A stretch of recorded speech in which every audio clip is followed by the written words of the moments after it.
میرے کالم کا عنوان ہے ہیرا منڈی، طوائف اور لیڈی ڈاکٹر۔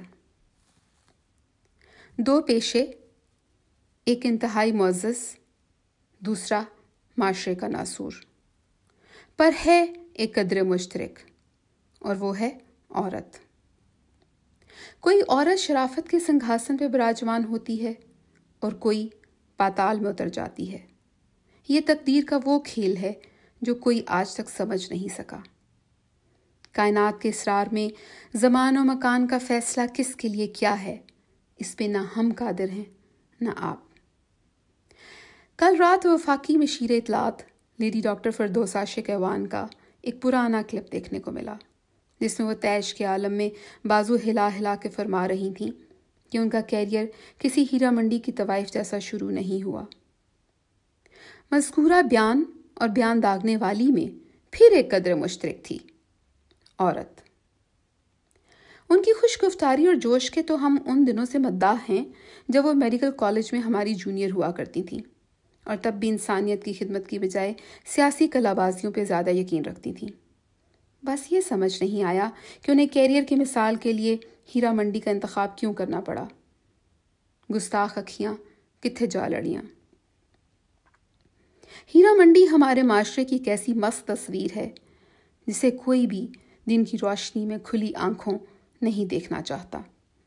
منٹو نے دن رات وہاں کی عورت کے بارے میں جو نشتر زنی کی ہے وہ آج بھی دل چیرتی ہے۔ طوائف ایک ایسی عورت جس سے بیک وقت محبت بھی کی جاتی ہے اور نفرت بھی۔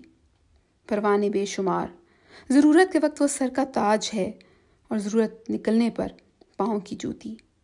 اس کی مثال اس ٹیشو پیپر سی ہے جو آپ کے گندگی میں لتھڑے ہاتھوں کو صاف تو کرتا ہے پر خود کوڑے کے ڈھیر میں فنا ہو جاتا ہے۔ طوائف ایک جیتی جاگتی عورت ہے، میرے اور آپ جیسی، احساسات، جذبات اور خیالات سے بھرپور۔ وقت کی تفریق اور گردش میں عورت کے اس کردار اور مقام کا تعین کون کرتا ہے؟ معاشی ناہمواری، زمانے کا استحصال، مرد کا جبر یا ازلی جنسی بھوک؟ کون ہے آخر جو عورت کی مجبوریوں کو نیلام کرنے وہاں بساتا ہے؟ کون مالک بھی بنتا ہے اور خریدار بھی؟ کون ہے جو دن کی روشنی میں اس پہ ٹھٹھے لگاتا ہے اور رات کے اندھیرے میں اس کی آغوش میں پناہ؟ فلم دیکھنے کا اور کتاب پڑھنے کا شوق ہو تو معاشرے کے اس ناسور سے آپ کا تعارف بچپن میں ہی ہو جاتا ہے، پر ساتھ میں ہی ایک احساس اندر سمو دیا جاتا ہے کہ اس موضوع پہ کوئی سوال نہیں، کوئی ذکر نہیں۔ ہم بھی معاشرے کے اس رویے کے ساتھ پل بھر کے بڑے ہوئے، پڑھائی کی خاطر لاہور پہنچے، تجسس اور ایک پروجیکٹ کی خاطر ہم نے اس بازار سے گزرنے کی ہمت کی، مگر دن کی روشنی میں۔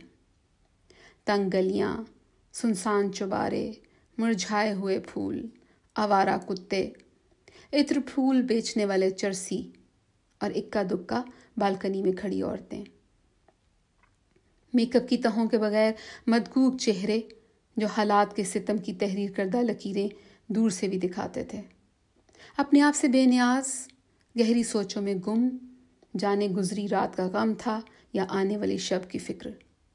یہ عورتیں نہیں تھیں، کہانیاں تھیں، ننگی کہانیاں جن سے ہم جیسے شریف گھروں میں پیدا ہونے والے لوگ منہ چھپا کے گزر گئے۔ ہمت ہی نہ ہوئی کہ معاشرے کی اس مکروہ اور بدصورت شکل سے پردہ اٹھایا جائے اور مجبور کہانیوں کی کہانیاں کہی جائیں۔ وقت گزرا، ان خواتین کو بھی کیریئر اچھا کرنے کا شوق چرایا، کچھ قدردان بھی یہی چاہتے تھے، سو ہیرا منڈی کے یہ ہیرے بستیوں میں آ بسے اور ہیرا منڈی معاشرے کے اشرافیہ کے لیے سیاحتی جگہ بن گئی۔ گزشتہ سرما جب امی کی عیادت کے لیے پاکستان گئی تو پتہ چلا کہ سامنے والے گھر میں کچھ ایسے کرایہ دار آئے ہیں جن کا تعلق ہیرا منڈی سے معلوم ہوتا ہے۔ شام ڈھلے بڑی بڑی گاڑیاں آ رکتی ہیں، موسیقی کی تانیں بکھرنا شروع ہو جاتی ہیں۔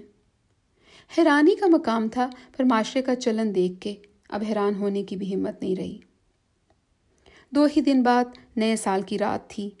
سارا دن امی کی حالت دیکھ کے بحال تو تھی ہی، سر بھی شدید درد سے پھٹا جا رہا تھا۔ بستر پہ ابھی آنکھ لگی ہی تھی کہ ایک عجیب سے شور سے گھبرا کے اٹھ بیٹھی۔ مردانہ اور زنانہ چیخیں، بہت اونچا میوزک، بیہودہ گانے۔ یہ ہنگامے بدتمیزی صبح صادق تک جاری رہا۔ بہت دفعہ دل چاہا کہ جا کے دستک دوں اور ہمسایوں پہ گزرنے والی قیامت کا بتاؤں، لیکن گھر والوں نے کسی انہونی کے ڈر سے روک دیا۔ کچھ دنوں بعد امی اللہ کو پیاری ہو گئیں۔ سوئم کا ختم تھا، سپارے اور یاسین پڑھی جا رہی تھی۔ ایک خاتون داخل ہوئیں، دراز قد، خوش شکل، سمارٹ، باوقار۔